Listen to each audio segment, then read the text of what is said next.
Какво ти е мнението за преминаването на България към еврото? Със сигурност растеж на цените, очаквана инфлация, вероятно и криза. Аз съдя на базата на другите икономики, които вече приеха еврото, например Хърватия.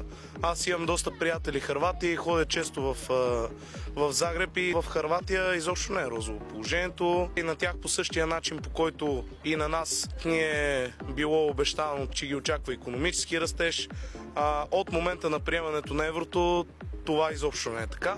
Дигат се цените, продължават да се дигат. И другия любим аргумент на защитниците на тезата за еврото е, че България ще има глас в Европейската централна банка на фона на това, че представляваме доста малка част от общото БВП на Европейския съюз. Изобщо това със сигурност не е така. Това е процес, който трябва да се обмисли много добре, защото няма механизъм за излизане от еврозоната. Може би е погрешно решение, но в крайна сметка то вече е прието. Нищо не зависи от мене. Остава да видим.